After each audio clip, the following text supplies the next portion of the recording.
औज़ु बिल्लाहि मिनश शैतानिर रजीम बिस्मिल्लाहिर रहमानिर रहीम। शुरू अल्लाह के नाम से जो बड़ा मेहरबान और निहायत रहम वाला है। फर्स्ट ईयर फिज़िक्स की लेक्चर्स के सिलसिले हैं और इसमें जो चैप्टर हम डिस्कस कर रहे हैं वो चैप्टर नंबर हमारा 9 है। चैप्टर नंबर 9 में आज जो टॉपिक हम डिस्कस नाम नेचर ऑफ लाइट है और आज जो टॉपिक हम डिस्कस करेंगे वो diffraction of x rays through crystals है, जिसे ब्रैग्स इक्वेशन भी कहा जाता है। Diffraction of x rays through crystals, और जिसका एक और नाम क्या है मेरे बेटा, ब्रैग्स लॉ भी इसको कहा जाता है। जो एक्स रेज हमारी होती हैं ये बहुत ही शॉर्ट वेव लेंथ की रेज होती हैं। शुरू में आपको मेंशन भी किया था, नहीं है तो सुन लें कि जो आपका इलेक्ट्रोमैग्नेटिक स्पेक्ट्रम है जिसमें माइक्रोवेव है, रेडियो वेव है और इंफ्रारेड रेज है, विजिबल लाइट है, अल्ट्रावायलेट रेज है, उसी के सिलसिले में हमारे पास एक्स रेज होती हैं जिनकी वेवलेंथ बहुत ही शॉर्ट होती है, जो तकरीबन 10⁻⁻10 मीटर के ऑर्डर में होती है। 10 × 10⁻⁻10 मीटर के ऑर्डर में होती है। यहाँ ये बात वाज़ेह रहे कि जो विजिबल लाइट हमारी होती है उसकी वेवलेंथ 10⁻⁻7 मीटर में होती है। प्रिसाइजली 4 × 10⁻⁻7 मीटर से लेकर तो 7 × 10⁻⁻7 मीटर तक होती है, ख्याल रखिएगा। ओके जनाब। The nature of x rays is electromagnetic, that is they are electromagnetic wave. ये जनाब इलेक्ट्रोमैग्नेटिक वेव होती हैं। एक्स रेज है very short wavelength of order 10⁻⁻10 metre order की एक्सरेज की वेवलेंथ होती हैं। It is not possible to produce interference fringes of X-rays by Young's double slit experiment or by thin film or by diffraction grating और by Michelson interferometer। आम instrument के जरिए हम X-rays में होने वाली डायफ्रैक्शन को या इंटरफेरेंस को ऑब्जर्व नहीं कर सकते। अब वजह क्या है, इसकी रीजन क्या है?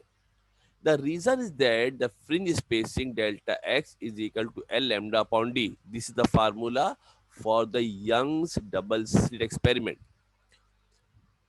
The reason is that the fringe spacing delta x is equal to L lambda upon d, and unless the slits are separated by small distance, the fringes so obtained will be close together. They cannot be observed. ये जो आपके पास अगर हम slits के दरमियान फासले बहुत ही small distance होता है और जो फ्री और अगर डिस्टेंस बहुत ही कम कर दिया जाए, the result is that the fringe spacing, जो फ्रिंज स्पेसिंग है, formula delta X is equal to L lambda upon D होता है। अगर हम एक्स रेस का इस्तेमाल करेंगे, तवज्जो देखो देखो बेटा, अगर हम एक्स रेस का इस्तेमाल करेंगे तो एक्स रेस के इस्तेमाल करने पर लेमडा की वैल्यू बहुत छोटी हो जाएगी।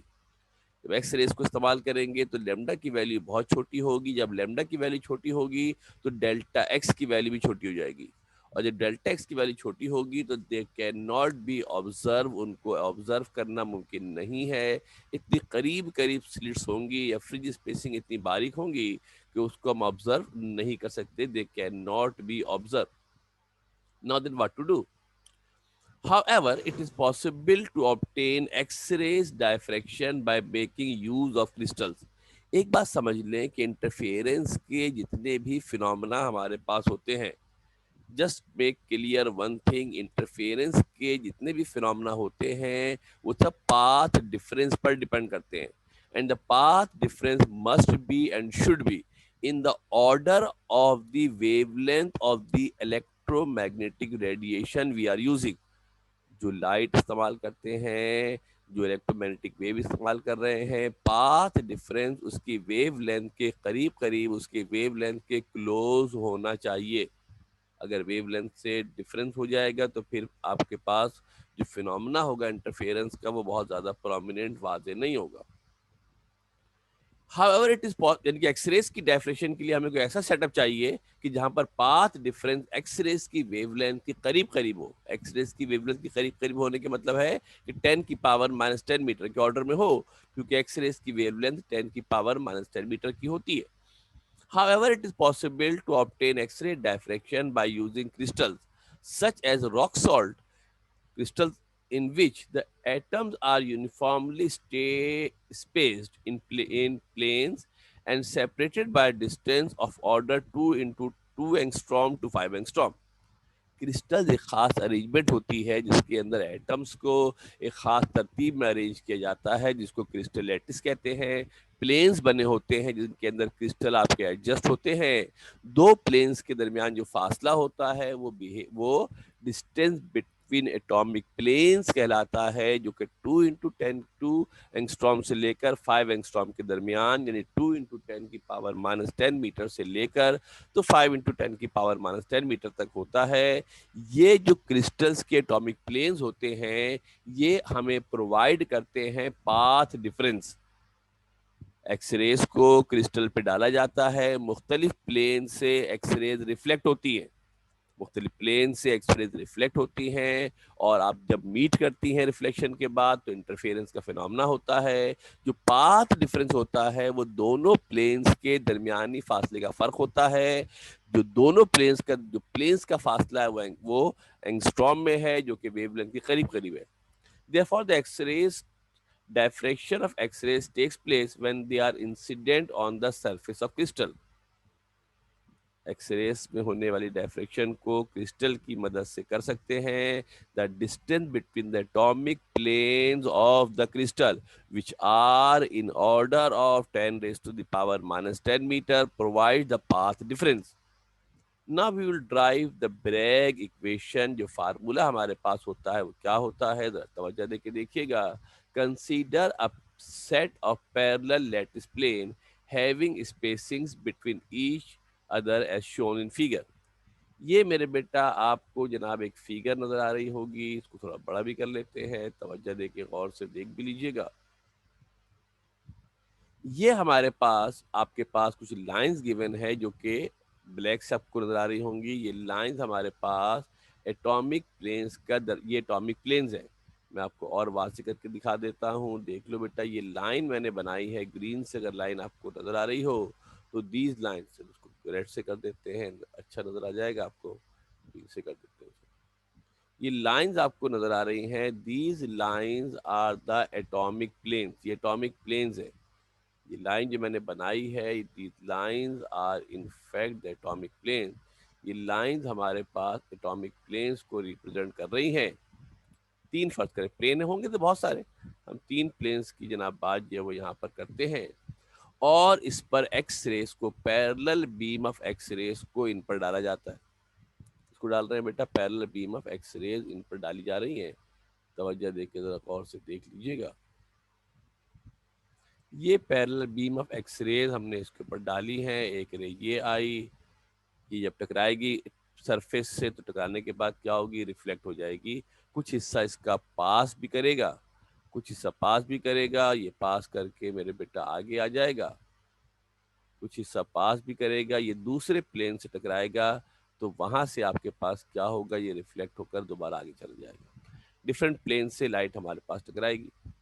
एक और लाइट को हम देख लेते हैं, तवज्जो देखो, देखो एक दूसरी रे आई, वो यहाँ एक दूसरी रे हमारे पास आई है, वो यहाँ से पास करती है, एक से पास कर जाती है, रिफ्लेक्ट यहाँ से भी होगी, मगर हम यहाँ की बात कर रहे हैं सिर्फ, और ये रिफ्लेक्ट होकर जाएगी। ये दोनों रेस कहीं आगे जाकर मीट करेंगी और इंटरफेरेंस का फिनोमेना होगा। अब तवज्जो से गौर से देखें तो दोनों रे इक्वल डिस्टेंस ए और बी की बात करते हैं, तो ए और बी इक्वल डिस्टेंस ट्रेवल नहीं कर रहे। ए तो ऊपर से रिफ्लेक्ट हुई है, बी नीचे से रिफ्लेक्ट हुई है। अगर हम इस लाइन को पीछे प्रोजेक्ट करें तो नजर आता है कि जो फर्क है, एक फर्क क्या है मेरे बेटा, ए बी का है। तो देखिए जरा गौर से देख लेना बेटा, जो एक डिफरेंस हमारे पास आ रहा है वो कितना डिफरेंस आ रहा है। जो पहली रे ने जो डिस्टेंस हमारे पास कवर किया है, गौर से देखो मेरे बेटा, एक डिस्टेंस ए से बी एक्स्ट्रा कवर किया है, एक डिस्टेंस आपका ए से बी मेरे बेटा एक्स्ट्रा कवर किया है। चलो ग्रीन से कर देता हूँ। एक ए से बी एक्स्ट्रा कवर किया है और फिर कितना एक्स्ट्रा कवर किया है, बी से सी एक्स्ट्रा कवर किया है। यानी जो रे बी है वो रे वन के मुकाबले में एक्स्ट्रा डिस्टेंस कवर कर रही है ए से बी, और बी से सी का डिस्टेंस ज्यादा कवर कर रही है। That will be the path difference. ये हमारा बेसिकली क्या होगा, पाथ डिफरेंस हमारे पास होगा। Consider a set of parallel lattice plane having spacing between having spacing d, यहाँ एस नहीं है, spacing d between each order plane. हर एक के दरमियान जो फासला हमारे पास है, जो फासला है इनके दरमियान, वो फासला हमारे पास डी, हमारे पास जनाब फासला है, इसको डी कह देते हैं, एस नहीं कहते, इसको डी कह देते हैं। डी हमारे पास जनाब इसके दरमियान जो डिस्टेंस है स्मॉल डी कर देते हैं। दो प्लेन्स का जो दरमियानी फासला यहाँ आपको नजर आ रहा होगा डी है। दो प्लेन्स का जो दरमियानी फासला हमारे पास है वो कितना है मेरे बेटा, डी हमारे पास जो है ये फासला। Now then consider a set of parallel lattice plane having, अच्छा जिसे दोबारा रिपीट हो गया है जुमला। कंसीडर टू रे, हम दो रे की मेरे बेटा बात करते हैं, तवज्जो देखिए, देखिएगा दो रे की हम बात कर रहे हैं। कौन कौन सी रे हमारे पास है, दो रेस की हम बात कर रहे हैं, एक का नाम ए है, एक का नाम बी है। ये टकराती हैं on the surface of the crystal of NaCl, NaCl के क्रिस्टल की सरफेस पे टकराती हैं। After reflection these rays are reflected and are in phase, ये रिफ्लेक्ट होती हैं, सेम फेज में होती हैं। देखो मुख्तलिफ प्लेन से लाइट रिफ्लेक्ट होगी, रिफ्लेक्ट यहाँ से भी होगी, रिफ्लेक्ट यहाँ से भी होगी, मगर हम उन रेस की बात कर रहे हैं जो रिफ्लेक्शन के बाद भी पैरेलल हो। ए है, ये बी है, ये सी है, इसको चाहे तो डी ई एफ भी कह सकते हैं। After reflection these reflection their interference takes place, आगे कहीं जाकर ये मीट करेंगी, मिलेंगी, तो इनके दरमियान इंटरफेरेंस का प्रोसेस होगा, इंटरफेरेंस का अमल होगा। जैसा कि पीछे भी आपको बताया कि दोनों रेस के दरमियान पाथ डिफरेंस है। कितना पाथ डिफरेंस है मेरे बेटा, एक रे ने डिस्टेंस ज़्यादा कवर किया है, अगर इसकी बात करते हैं, एक ए से बी गया है मेरे बेटा, फिर कहाँ गया है, बी से सी गया है, ये आपका एक्स्ट्रा डिस्टेंस जनाब जो वो कवर कर रहा है। आगे चलते हैं बेटा, तवज्जो देके देखिएगा, क्लियर और ड्राइंग कर देते हैं। जो पाथ डिफरेंस है, जैसे कि बताया आपको मैंने कि ए बी प्लस ए सी होगा, क्या होगा, ए बी प्लस ए सी के बराबर हमारे पास होगा। थोड़ा सा पीछे इसको देख लेते हैं। ए बी प्लस ए सी हमारे पास जनाब जो पाथ डिफरेंस हमारे पास होगा, ए बी है और बी सी है, ए सी नहीं है। तो चेंज कर लेते हैं इसको। The path difference is A B plus B C, और चूंकि ये रेक्टेंगल बनता है लिहाजा ऐसी सूरत में ए बी और बी सी की वैल्यू बराबर होती है। इसकी वैल्यू बराबर होती है बेटा, ए बी और बी सी की वैल्यू इक्विवेलेंट होती है, लिहाजा ए बी की जगह पर जो बी सी है उसकी जगह पर भी ए बी आ जाएगा। ऐड कर लें बेटा अगर A B plus A B, तो पाथ डिफरेंस बराबर हो जाएगा 2ab के। याद रखिएगा जो डिस्टेंस ए से बी होता है वही डिस्टेंस आपका बी से सी हमारे पास जनाब डिस्टेंस जो है वो होता है। डायग्राम को अगर आप दोबारा तवज्जो से देख लें, फिर समझा देते हैं, यहाँ से फिर देख लो मेरे बेटे से बताया आपको मैंने कि ये हमारे पास अगर आप डायग्राम को गौर से देखें तो ये ए बी है, जितना डिस्टेंस ए से बी होता है इतना ही डिस्टेंस क्या होता है आपका बी से सी, डिस्टेंस दोनों बराबर होते हैं, और ये डिस्टेंस बेसिकली आपको पाथ डिफरेंस प्रोवाइड कर रहे होते हैं। एक दफ़ा फिर देख ले, अगर आपको क्लियर नहीं हो रहा है तो समझ ले बात ध्यान से। देखो एक रे यहाँ से आई, ये रिफ्लेक्ट होके यहाँ से आगे चली गई, ठीक है मेरे बेटा। फिर दूसरी रे हमारे पास आई, दूसरी रे यहाँ से आई, यहाँ तक गई, और ये रिफ्लेक्ट होके यहाँ से वापस चली गई। अगर हम इन दोनों रेस का दरमियानी डिस्टेंस, दरमियानी फ़र्क अगर हम देखने की कोशिश करें, तो जो एक्स्ट्रा डिस्टेंस कवर हुआ है, एक ए से बी और एक क्या मेरे बेटा आपका बी से सी, एक्स्ट्रा आपका डिस्टेंस कवर हुआ है,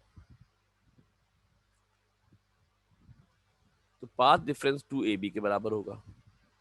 अगर हम ट्राइंगल ए ओ बी की बात करें, इसकी बात करें, अगर हम ट्राइंगल ए ओ बी की अगर हम बात करें, मैं ट्राइंगल आपको दोबारा यहाँ पर बना देता हूँ। अगर हम ट्राइंगल ए ओ बी की बात करते हैं, ये पॉइंट आपका ए था, ये पॉइंट बी था, ये पॉइंट ओ था, वो जो ओ से बी है वो डी के बराबर है, distance between the atomic planes. जो ए से बी है वो ओ बी के बराबर है, डी के बराबर है। या एंगल थीटा बनता है, इसको एंगल ऑफ डेविएशन कहते हैं, ये एंगल 90 डिग्री का होता है। क्योंकि राइट एंगल ट्रायंगल बनती है, लिहाजा इसके अंदर परपेंडिकुलर भी होगा, बेस भी होगा, हाइपोटेन्यूज भी होगा। होगा नहीं होगा भाई? जो आपके पास 90 के सामने वाला होता है ओ बी, ये हाइपोटेन्यूज हो जाएगा। ये क्या होगा बेटा आपके पास? ये आपके पास शहजादे, ये आपके पास हो जाएगा हाइपोटेन्यूज। और जो एंगल के सामने वाला है, ये वाला हिस्सा आपके पास हो जाएगा परपेंडिकुलर। क्या होगा बेटा आपके पास? ये परपेंडिकुलर हो जाएगा। ट्रिग्नोमेट्री की रूह से साइन थीटा बराबर होता है परपेंडिकुलर अपॉन हाइपोटेन्यूज के। परपेंडिकुलर अपॉन हाइपोटेन्यूज के बराबर होता है। चाहो तो लिख भी देना यहाँ पर, अगर मजीद चाहो तो मजीद लिख भी सकते हो मेरे बेटा कि परपेंडिकुलर ऊपर आता है, परपेंडिकुलर होता है, और उसके नीचे क्या आता है बेटा आपके पास? परपेंडिकुलर आता है, नीचे आपके पास क्या आता है? हाइपोटेन्यूज आता है।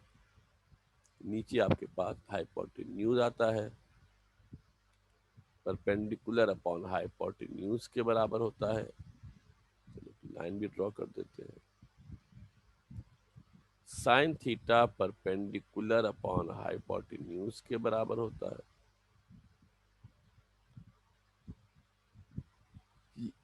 यहाँ पर परपेंडिकुलर ए बी है और हाइपोटेन्यूज किसके बराबर है? ओ बी के बराबर है। ओ बी डी के बराबर है। ओ बी किसके बराबर है मेरे बेटा? डी। या ए बी क्रॉस मल्टीप्लाई कर लो, ओ बी साइन थीटा हो जाएगा। पाथ डिफरेंस जो हमारे पास, जो ए बी है वो तो पाथ डिफरेंस है। जो ए बी हमारे पास था वो पाथ डिफरेंस हमारे पास था, लिहाजा जो path difference two A B था, तवज्जो देके देख लो कैसे लिखा है। इस पाथ डिफरेंस जहां पर मेरे बेटा आपके पास ए बी मौजूद था, इस ए बी की जगह पर क्या लगा दिया हमने? ओ बी साइन थीटा लगा दिया। लिहाजा पाथ डिफरेंस किसके बराबर हो गया? 2d साइन थीटा के बराबर हो गया। 2d साइन थीटा के बराबर हो गया है। अब आपको पता है इंटरफेरेंस की कंडीशन होती है। क्या होती कंडीशन?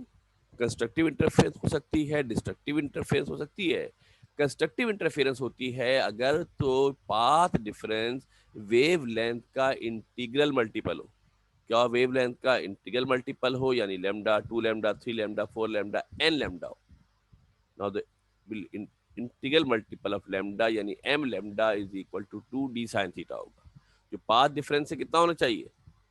जो पाथ डिफरेंस हमारे पास है, the path difference must be, जो पाथ डिफरेंस है वो क्या होना चाहिए? Integral multiple of lambda. Integral multiple of lambda के मतलब क्या है? 1 lambda, 2 lambda, 3 lambda, 4 lambda, M lambda कह देते हैं। यहाँ पर एम से मुराद यहाँ पर कोई इंटीजर है जिसकी वैल्यू 1 2 3 4 हो सकती है। इस रिलेशन को ब्रैग्स लॉ कहते हैं। इस रिलेशन को मेरे बेटा ब्रैग्स लॉ कहा जाता है। और अगर हमें क्रिस्टल की बात करते हैं, हमें डी पता होता है, एंगल हम नोट कर लेते हैं, तो हम क्या कर सकते हैं मेरे बेटा? ऑर्डर अगर हमें पता हो, एम को यहाँ कहते हैं ऑर्डर ऑफ मैक्सिमा। मैक्सिमा क्यों कहते हैं? कि चूंकि बहुत सारी एक्सरेज मीट कर रही होती हैं, जिस पॉइंट पर सबसे ज्यादा एक्सरेज मीट करके कंस्ट्रक्टिव इंटरफेरेंस करेंगे उसको मैक्सिमा कहा जाएगा। थीटा का नाम होता है ग्लांसिंग एंगल। थीटा का नाम क्या होता है? थीटा को कहा जाता है ग्लांसिंग एंगल, थीटा का नाम होता है। समझ ले बात गौर से, मैं आपको मेंशन भी कर देता हूँ। यहाँ पर एम हमारे पास जो है, स्मॉल एम है, is called order of maxima. क्या नाम होता है बेटा इसका? इसको ऑर्डर ऑफ मैक्सिमा कहा जाता है। और मेरे बेटा जो थीटा हमारे पास है, कौन बेटा हमारे पास जो थीटा, यहाँ लिखना थीटा जरा मुमकिन नहीं है, जो थीटा हमारे पास है इस कॉल्ड ग्लांसिंग एंगल। क्या नाम होता है इसका? एक खास नाम रखा है, ग्लांसिंग एंगल इसको मेरे बेटा कहा जाता है। तो ये आप फार्मूला ध्यान में रखिएगा। ये फार्मूला है, एग्जाम में एमसीक्यूज के अंदर भी पूछ सकते हैं। फार्मूला दे देंगे कि ब्रैग्स लॉ की इक्वेशन क्या होती है, तो आपको पता होना चाहिए कि जो ब्रैग्स लॉ है उसकी इक्वेशन जो है वो क्या होती है मेरे बेटा? जो ब्रैग्स लॉ हमारे पास है उसकी equation M lambda is equal to D sine theta होती है। ये आपके जहन में होना चाहिए। तवज्जो से गौर से देख लीजिएगा। पहली बात मैं आपको समझा दूं कि हमेशा से जब तक आप इस चीज़ को अपनी कॉपी पे राइट नहीं करेंगे, आपको कभी भी टॉपिक्स क्लियर नहीं होंगे। तो बेटर तो ये कि आप वीडियो देखें, पॉज करें, उसको कॉपी के ऊपर लिख लें। तो कॉपी के ऊपर लिख लेंगे, उसके बाद वीडियो को दोबारा देखिएगा और बढ़ा बढ़ा के मत देखिएगा कि फॉरवर्ड फॉरवर्ड की चले जा रहे हैं। उसको समझिएगा, जो जुमले बोले जाते हैं उनको समझने की कोशिश कीजिएगा, तो मामला आपके लिए ज़रा सा आसान रहेगा। तो this is all about the diffraction of x rays next जो हमारी वीडियो होगी इंशाल्लाह, उसमें हम जो ब्रैग्स लॉ है इसके हवाले से कुछ न्यूमेरिकल्स हैं वो हम डिस्कस करेंगे, बाकी सादा सिंपल सहल से न्यूमेरिकल है। नेक्स्ट क्लास में इंशाल्लाह इसको जो फर्दर हम डिस्कस करेंगे। तो आज के लिए इतना काफ़ी है, तवज्जो से देख लीजिएगा, कॉपी पेस्ट को राइट कर लीजिएगा। ओके जी, थैंक यू वेरी मच, अल्लाह हाफिज़।